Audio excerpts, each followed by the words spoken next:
Assalamualaikum dan salam sejahtera. Saya Umi Umairah dan hari ini saya akan membentangkan amali minggu 9 iaitu penghasilan poster.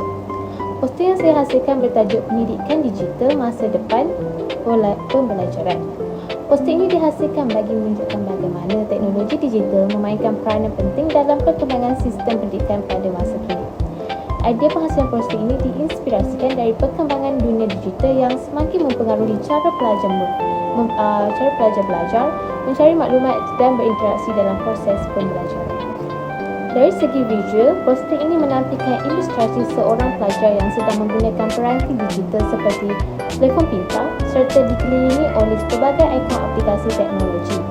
Elemen visual ini melambangkan bahawa teknologi telah menjadi sebahagian daripada kehidupan pelajar dan berfungsi sebagai medium penting dalam proses pembelajaran moden. Pertama, dari segi media yang digunakan, media utama yang saya gunakan ialah laptop. Laptop digunakan sebagai medium digital untuk menghasilkan poster ini kerana ia memudahkan proses mereka bentuk karya secara lebih sistematik dan teratur. Melalui penggunaan laptop, saya dapat mengakses pelbagai gambar visual, menyusun elemen grafik serta mengolah komposisi poster dengan lebih efektif. Kedua, dari segi perisian atau teknologi digital yang digunakan, perisian yang saya gunakan ialah Canva.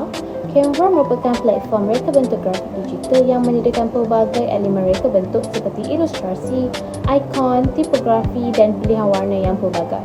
Melalui Canva, saya dapat menghasilkan poster yang lebih kreatif dengan menggabungkan pelbagai elemen visual serta menyusun susun arti reka bentuk supaya kelihatan lebih kemas dan menarik perhatian. Yang ketiga, dari segi mesej yang ingin disampaikan melalui poster ini, mesej utama poster ini adalah untuk menunjukkan bahawa teknologi digital mampu membuka ruang pembelajaran tanpa batas. Dengan adanya teknologi seperti pembelajaran dalam talian, aplikasi pendidikan dan internet, pelajar boleh mendapatkan maklumat dengan lebih cepat serta belajar dengan cara yang lebih efektif. Selain itu, poster ini juga menekankan kepentingan kemahiran digital dalam kalangan pelajar kerana kemahiran tersebut sangat penting untuk menghadapi cabaran dunia masa hadapan yang semakin bergantung kepada teknologi. Kesimpulannya, poster ini menunjukkan kepentingan teknologi digital dalam dunia pendidikan serta menggalakkan masyarakat, terutamanya pelajar, untuk memanfaatkan teknologi secara positif bagi meningkatkan keberkesanan proses pembelajaran. Itu sahaja pada saya. Sekian, terima kasih.